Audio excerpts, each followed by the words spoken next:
고난을 당하는 것이 내게는 오히려 유익하게 되었습니다. 그 고난 때문에 나는 주님의 율례를 배웠습니다. 주님께서 나에게 친히 일러주신 그 법이 천만 금은보다 더 귀합니다. 아멘. 우리 옆에 있는 인사하겠습니다. 당신은 성경의 사람입니다. 당신은 성경의 말씀의 사람입니다. 반갑습니다. 서로 인사하시면 감사하겠습니다. 우리 말씀의 제목은 주님 안에서 고난도 유익이다. 주님 안에서 고난도 유익이다라는 제목으로 하나님 말씀 선포하겠습니다. 시편 읽느냐고 여러분 고생 많으셨습니다. 특히 119편은 시편 중에서 가장 길죠. 176절까지 있어요. 성경에서 가장 긴 절입니다. 이 119편은 저자가 누군지는 알지 못했지만 전통적으로 다윗과 또는 에스라 같은 영성과 또는 지성이 있는 어떤 믿음의 사람이 아닌가라고 추측하게 됩니다. 시편 119편은 주님의 말씀, 하나님의 말씀을 찬양하고 또한 경배하고 그 주님의 말씀이 얼마나 꿀송이보다 단지를 말씀하고 계신데요. 참 시편을 그냥 여러분 읽으실지 모르겠지만 시편은 그 아주 절묘하게 히브리어 알파벳 순서로 되어 있습니다. 그러니까 히브리어가 알렙, 베트, 김멜, 다이 뭐 이렇게 있는데 이걸 읽으면 아그로스틱 포임, 그러니까 그 알파벳, 그러니까 이런 식으로 하나하나 정했다는 것이죠. 사진 좀 넘겨주실래요? 네. 그러니까 우리가 65절부터 72절 말씀은 테트라는 말씀부터 시작을 해요. 테트, 그러니까 그 알파벳이에요. 히브리서의 알파벳인데 테트인데 이거는 구본이라는 뜻도 있고 선함 또는 숨겨진 축복이라는 의미가 있습니다. 그러니까 테트, 우리가 65절부터 72절은 테트에 대한 말씀이에요. 그러니까 테트는 고난 속에 숨겨진 하나님의 선하심을 의미하고 있습니다. 다시 말하면 하나님께서 허락하신 고난에 담겨 있는 하나님의 은혜, 하나님의 선물을 의미하고 있는 것이죠. 대부분의 사람들은 고난받는 것, 고통받는 것 다 싫어하죠.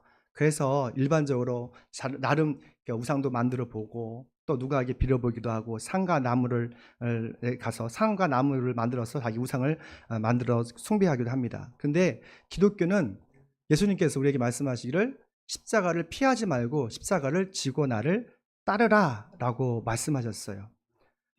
왜냐하면 그 십자가 안에 그 고난 가운데 담겨져 있는 하나님의 놀라운 은혜가 있고 구원의 축복이 있기 때문에 그렇습니다. 그래서 우리가 예수님을 믿고 거두는 사람은 고난과 축복이 모두 하나님의 은혜임을 믿고 하나님의 선물임을 믿고 나아가는 것이죠. 왜냐하면 주님 안에서 고난과 축복이 조화롭게 하나님의 선하심, 우리를 향하신 하나님의 그 선하심을 날마다 조금씩 이루어가기 때문에 그렇습니다. 로마서 8장 28절 말씀입니다. 읽습니다. 하나님의 곧 하나님의 뜻대로 부르심을 받은 사람들에게는 모든 일에서 서로 협력해서 선을 이룬다는 것을 합니다. 그러니까 그러니까 우리 앞에 있는 좋은 일, 나쁜 일, 이런 모든 일에서 하나님의 선하심을 이뤄간다고 말하고 있습니다. 그렇기 때문에 우리가 예수님 믿는 순간부터 우리는 일어나는 많은 여러 가지 문제들, 또는 좋은 일이든 나쁜 일이든 하나님께 감사할 수 있는 것이죠. 그러면 일상에서 우리가 겪는 이런 다양한 건강의 문제, 재정의 문제, 신앙의 문제에 담긴 하나님의 은혜, 선물은 무엇일까? 오늘 말씀을 통해서 함께 발견해 보겠습니다. 함께 있습니다. 주님의 허락하신 고난은 주의 말씀을 생각하는 기회가 된다라고 말하고 있습니다. 그러니까 우리가 믿는 하나님은 좋으신 하나님이죠. God is good. 그죠? 하나님은 선하세요. 그렇기 때문에 하나님께서는 우리에게 가장 좋은 곳을 주고 싶고 가장 좋은 길로 인도하고 싶은 거예요. 심지어는 자신의 아들까지도, 사랑하는 아들까지도 우리에게 보내주셨잖아요. 그분이 우리의 모든 죄를 대속하기 위해서 십자가에 죽으셨고요. 그런데 우리가 예수님을 믿으면서 고난을 겪는 것은 하나님의 약속, 하나님의 말씀을 생각나게 하고 또한 그 말씀을 다시 한번 순종하는 기회가 된다고 말하고 있습니다. 우리 67절 말씀입니다. 함께 있습니다. 내가 고난을 당하기 전까지는 잘못된 길로 걸었으나 이제는 주님의 말씀을 지킵니다. 아멘. 그러니까 이 시편 기자는 고난이 이기 전에는 어떻게 했어요? 잘못된 길로 갔다고 하는 거예요. 나 고난이 당하니까 일상에서 사소한 문제들 또한 큰 문제를 내가 겪을 때에 주님의 약속을 기억하게 되고 주님의 말씀을 순종하는 기회가 있다고 말하고 있는 거예요. 여기서 이 고난을 말씀을 좀 깊게 봤더니 그 아나라는 의미예요. afflict라는 말인데 보여주실래요? 예. 근데 이게 보니까 단순히 육체적인 고통뿐만 아니라 정신적인 고통, 또 마음의 고통, 이런 모든 고통을 의미하고 있어요. 우리 교인들 중에 그러니까 육체적인 고통으로 힘들어하는 성도도 있죠. 뭐 당뇨병, 고혈압, 암, 뭐 여러 가지 육체적인 질병으로 힘들어하시는 분도 계시고, 또한 마음의 병이 있는 분이 계세요. 우울증, 공황장애, 불면증, 잠을 못 자는 것도 참 큰 병이더라고요. 이런 모든 질병, 고통을 의미하고 있는 것이죠.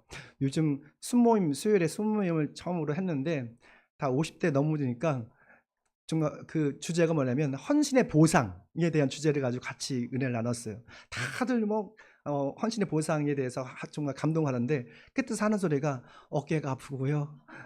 50견이 와가지고 여기 등이 아프고요. 목 아파야 됐다고 다 아픈 소리만 하는 거예요.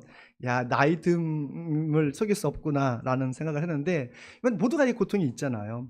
근데 이 시편 기자는 이러한 질병과 고통이 없을 때는 하나님의 말씀을 지키지 않았지만, 자신 멋대로 살았지만 고통을 통해서 하나님의 약속을 기억하고, 또한 하나님의 약속을 다시 한번 리마인드해서 그 약속을 지키게 됐다고 말하고 있어요. 그래서 보니까 잠을 땡기라는 것은 보니까 그 어스트레이라는 말을 하더라고요. 오늘 영어를 많이 쓰는데, 어스트레이, 그건 길을 잃다는 뜻이에요. 길을 잃고 타락했다는 뜻이죠. 무슨 말이냐면 내가 나쁜 일 하는 것보다도 하나님의 말씀에 관심이 없는 거예요. 하나님의 말씀을 읽지도 않고 묵상하지도 않고 하나님을 생각지도 않은 것, 심지어는 하나님에 대한 관심조차 없는 것, 이것이 바로 잘못된 길이라고 말하고 있습니다.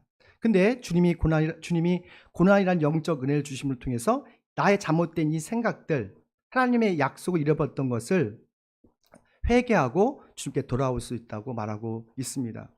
성경은 오직 성경 말씀 보면 자신의 성공만을 위해서 살았던 한 인물이 나옵니다. 정말 치열한 인생을 살았던, 이거 다 아시는 사람인데 야곱입니다. 야곱은 태어나서부터 아주 경쟁할 수밖에 없는 상황이었어요. 쌍둥이 형이 있었거든요. 에서죠. 에서와 항상 치열하게 장처권을 가지고 치열하게 싸웠어요. 어느 날 야곱은 어머니가 공모해서 형 에서의 장자권을 빼앗습니다. 형이 너무 화가 나가지고 이 야곱을 죽이려까지 하죠. 그래서 야곱은 삼촌의 집으로 도망가죠. 그곳에서 21년 동안 아주 성실하게 일하면서 자녀도 12명을 낳고 딸까지 하면 13명이겠죠. 큰 부자가 돼서 고향에 들어왔습니다. 근데 야곱이 고향에 들어와서 정말 하나님의 은혜로 형과 화해를 했어요. 그리고 숫곳이라는 곳에서 정착을 하게 됩니다. 근데 그 숫곳에서 잘 편하게 살고 있는데, 그 숫곳이라는 세겜이라는 작은 마을 족장의 아들이 그 야곱의 딸 디나가 예뻤던 것 같아요. 그 딸을 겁탈을 해요.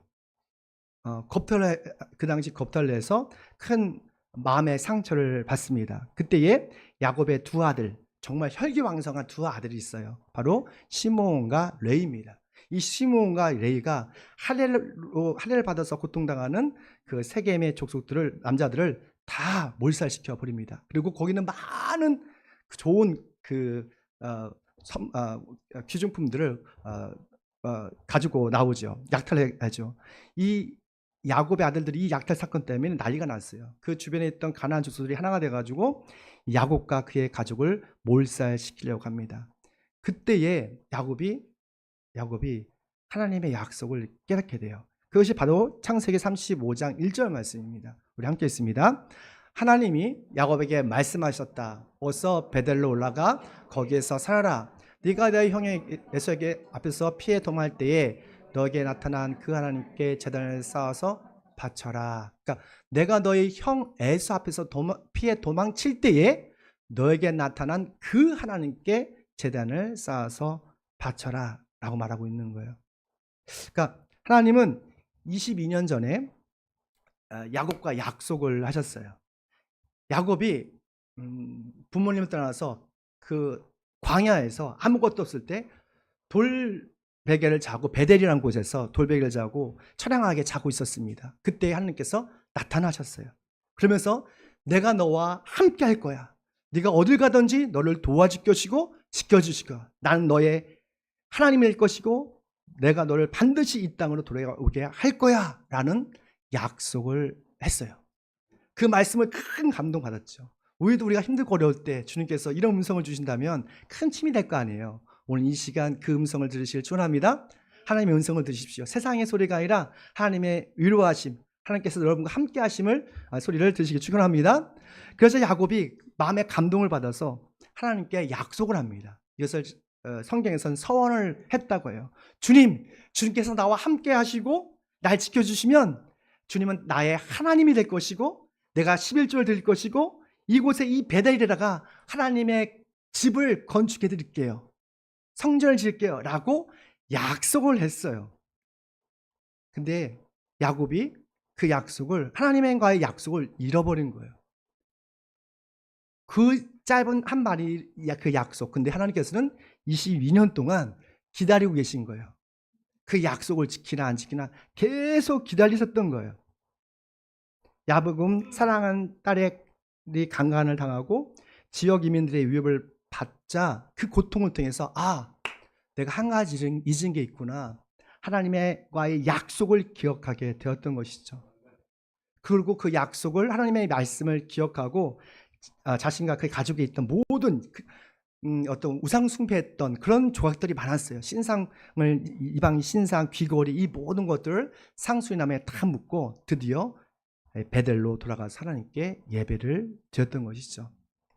하나님께서는 가끔 우리에게 일어나는 어떤 사건이나 고난을 통해서 우리가 걷는 길이 바른 길인지를 자꾸 확인할 때가 있습니다. 그리고 우리가 겪는 오늘의 이 고통을 통해서 정말 오늘 이 시간 내가 혹시 하나님과의 약속한 적이 없나?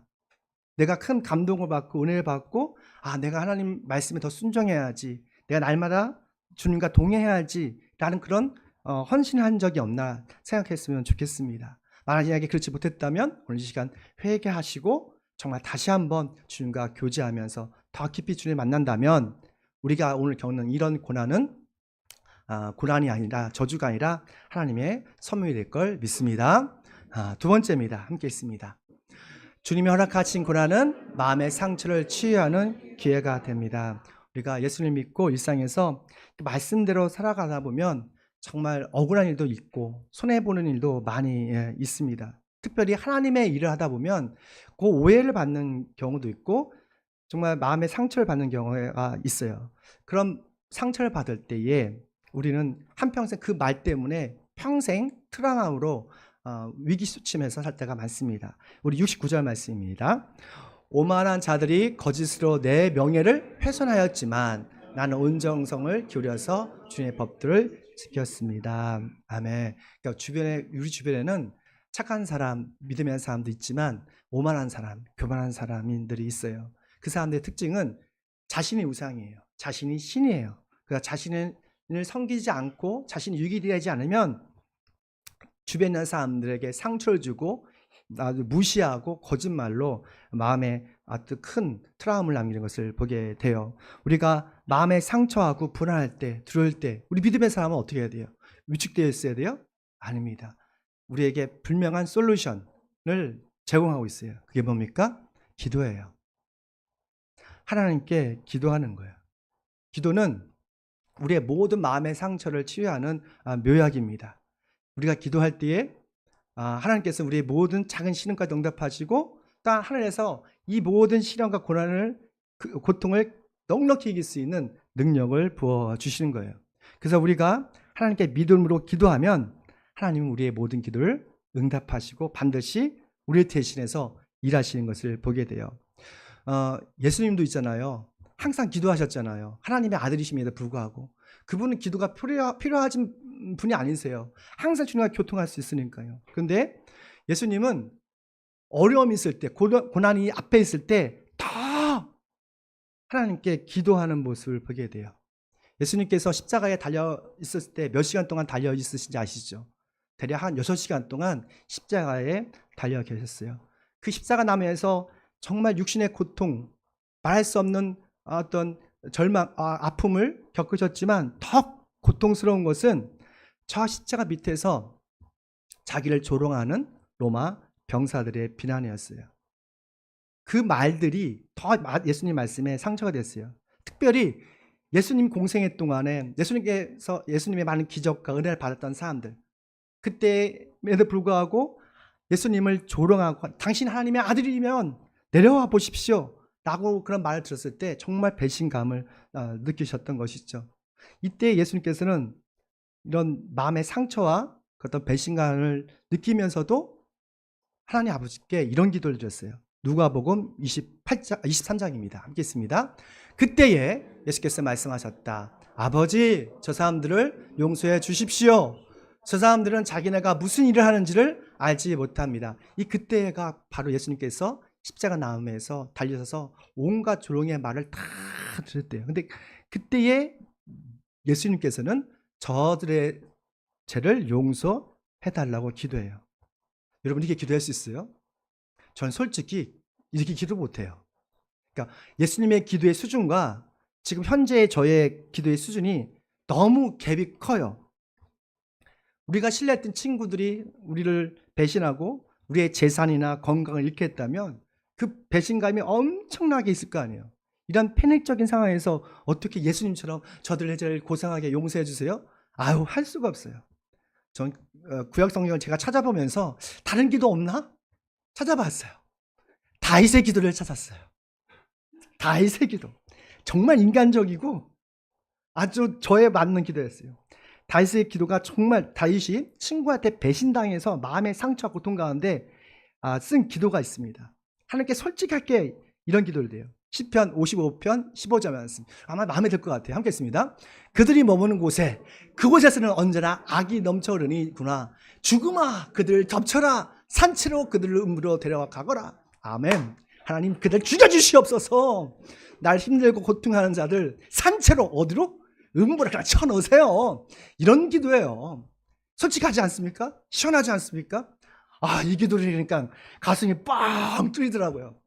또 시편 58편 6절 말씀. 이 말씀 내 인생의 말씀. 시작. 하나님 그들의 이빨을 그의 입안에서 부라뜨려 주십시오. 할렐루야. 이 정도는 기도해야지. 나는 예수님께서 그 기도를 못하겠더라고. 너무 리얼하지 않습니까? 그들의 이빨을 그들의 입에서 어떻게 부러뜨릴까요? 이빨을 부러뜨리십시오. 개인적으로 지금 다윗의 기도가 정말 마음에 들었는데요. 여러분 어떤 기도를 드리고 싶으세요? 여기서 중요한 것은 그거예요.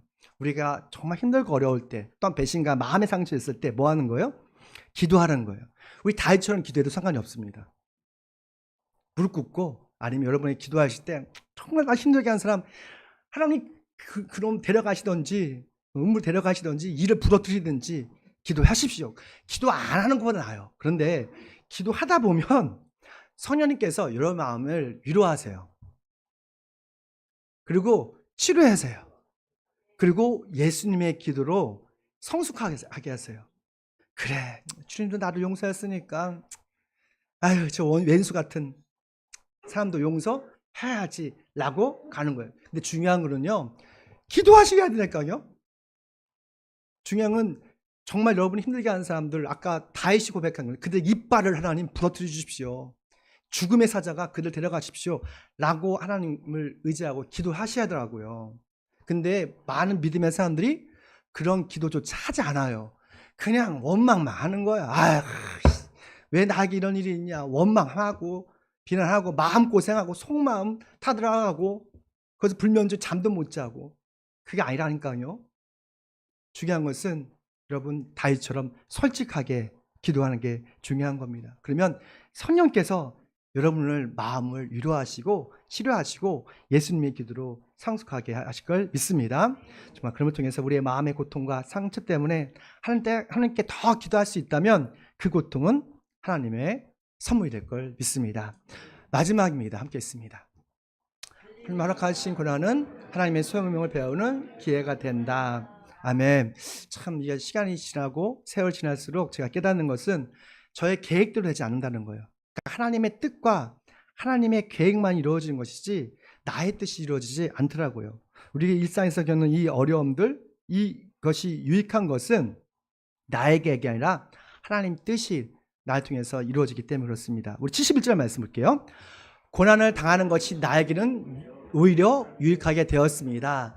그 고난 때문에 나는 주님의 율례를 배웠습니다. 아멘. 그러니까 고난이 우리에게 오히려 유익이 됐다고 해요. 왜냐하면 뭐 때문에? 주님의 율례. 이 주님의 율례를 디크리스라고 하더라고요. 넘겨주실래요?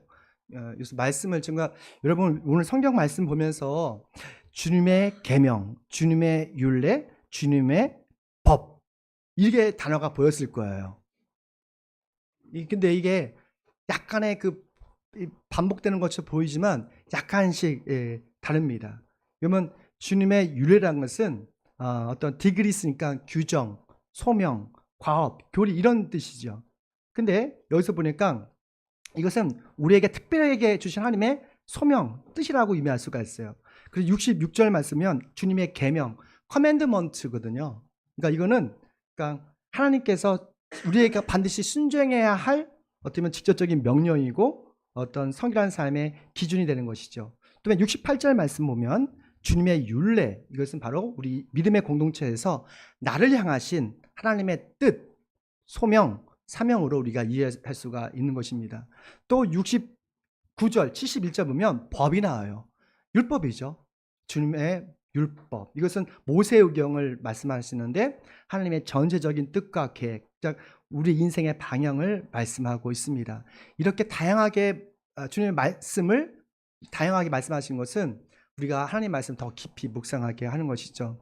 우리가 말씀 보면 주님의 율례가 중요해요. 율례라는 것은 날 향하신 우리 공동체에서 우리의 사명과 소명은 다 다릅니다.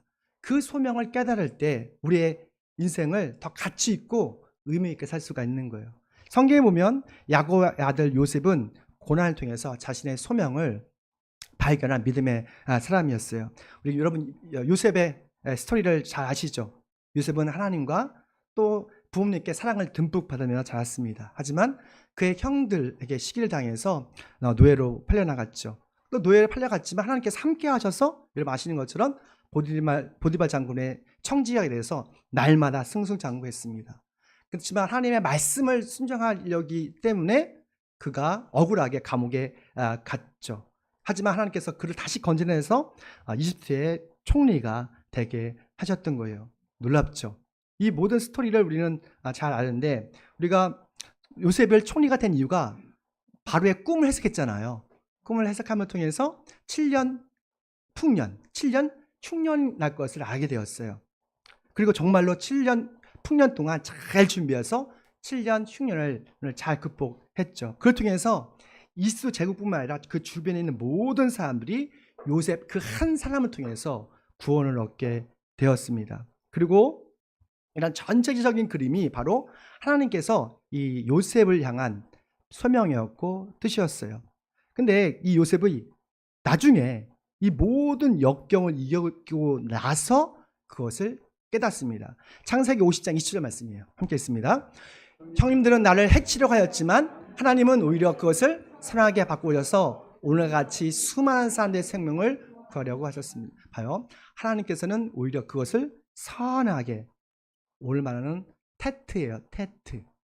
선한, 감춰진, 고난 중에 감춰진 하나님의 선하심을 이해하고 있어요. 하나님께서 미리 요셉에게 야 요셉 너의 인생은 내가 책임져 줘. 그리고 너는 반드시 이집트의 총리가 될 거야 라는 말을 딱 했을 때 미리 해주셨다면 아마 요셉은 날마다 정말 모든 역경의 어려움을 넉넉히 이기고 남았을 거예요. 근데 주님께서는 아무 말씀 안 하셨어요. 그냥 꿈만 주셨어요. 비전만. 그리고 요셉과 함께 끝까지 동행하시면서 모든 역경 어려움을 겪게 합니다. 그리고 마지막 순간에 요셉은 자신의 소명을 깨닫던 것이죠. 하나님께서는 고난 중에 우리에게 하나님의 정말 감춰진 뜻을, 우리의 소명을 감추실 때가 있어요. 하지만 우리가 믿음의 눈으로 우리 앞에 동행하시는 하나님을 바라볼 수 있다면 그 고난은 더 이상 저주가 아니라 하나님의 선물이 될 걸 믿습니다. 이번 주에도 우리가 일상에서 사소한 많은 어려움과 고난을 겪을 텐데 그걸 통해서 하나님의 말씀과 소망을 깨닫는 저희 여러분 되시길 축원합니다. 아멘.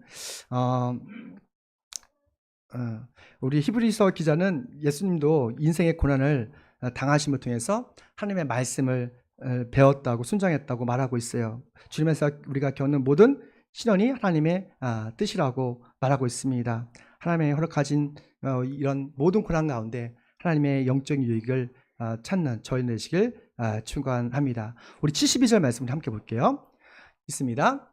72절 주님께서 나에게 친히 말씀해 주신 그 법이 천만 은금보다 더 귀합니다. 아멘. 정말 고난이 여러분에게 주님 안에서 유익이 되는 저 이름이시길 축원합니다. 우리 찬양 한 곡 하시고 우리 함께 기도하는 시간 갖겠습니다. 여러분의 가정, 자녀, 또한 우리 삶의 어려움을 놓고 오늘 이 시간 기도함을 통해서 하나님의 음성을 듣는 그런 귀한 시간이 되길 축원합니다.